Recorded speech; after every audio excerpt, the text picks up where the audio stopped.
Selamat siang semuanya, terima kasih untuk waktunya sudah hadir di acara hari ini. Saya doakan yang terbaik untuk semuanya. Mudah-mudahan setelah trailer tadi kondisi emosional stabil ya. Belum ya, nggak apa-apa. Kebetulan apa ya? Tadi Pak Manoj bilang ini film terpanjang MD. Kalau saya punya harapan mudah-mudahan ini tidak hanya menjadi film dengan durasi terpanjang MD secara tayangan, tapi juga secara penayangan di bioskop nanti.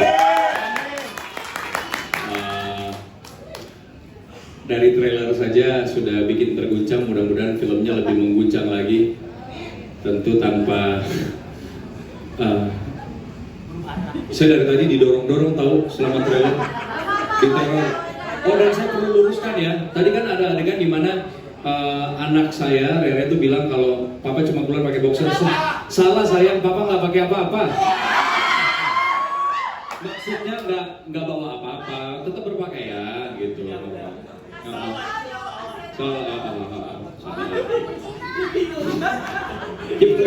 Paling gitu aja. Saya juga masih shock kawan-kawan. Silakan yang lain.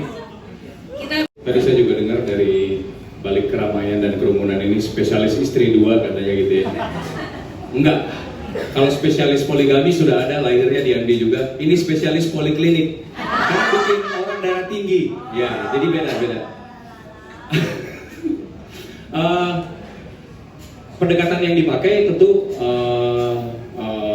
kurang lebih sama sih sebenarnya ya. Saya terbantu banget karena secara kan direkturnya sama Mas Anung juga, jadi justru saya sama Mas Anung tuh banyak diskusi bagaimana supaya kita tuh nggak terjebak pada karakter yang sebelumnya. Justru kebantu banget dengan direktur yang sama. Mungkin kalau direkturnya beda, justru kita jadi bisa gampang kecolongan ini karena sama, jadi selalu saling ngingetin lah gitu. Dan lagi secara reason terus background kenapa akhirnya si masing-masing karakter ini mendua itu beda banget. Itu juga kenapa saya mengiyakan tawaran dari Pak Manoj ketika ditawarkan Latazan ini gitu. Saya melihat karakter Reza dengan karakter yang sebelumnya tuh beda banget reasonnya gitu, secara karakter wise, terus juga bagaimana dia interaksi terhadap keluarganya itu juga beda.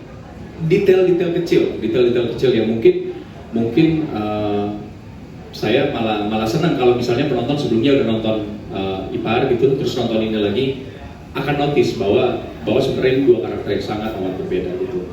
Cuman ya banyak diskusi sama Hanung bagaimana supaya tetap karakter ini pada akhirnya kan Deva lagi gitu ya, Deva lagi yang menghidupkan. Kalau misalnya kita ukur aja berarti secara spektrum acting yang pertama mungkin lebih banyak Devanya involved gitu. Kalau yang di sini mungkin Devanya sedikit gitu, jadi perbedaan antara karakternya jadi significantly terasa gitu sih. Jadi saya kayak sekolah lagi sih sama Mas Anung kemarin, lebih ke teknisnya, rasanya gitu Mas. Thank you. Mereka udah kenal duluan semuanya.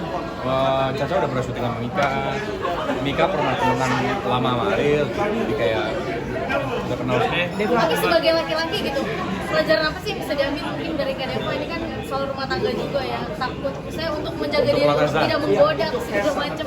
Di film Latazan ya kayaknya pelajarannya sama kayak dari Par juga, bahwa sekuat-kuatnya manusia, namanya manusia pasti ada batasnya, pasti ada titik lemahnya, karena kita nggak bisa, ibarat kita tuh bukan komputer yang tiap hari dinyalain, dia programnya sama terus. Manusia tuh tiap bangun pagi udah beda lagi pikirnya gitu, beda lagi prioritasnya. Jadi mawas diri aja, ingat sering-sering istighfar aja lah.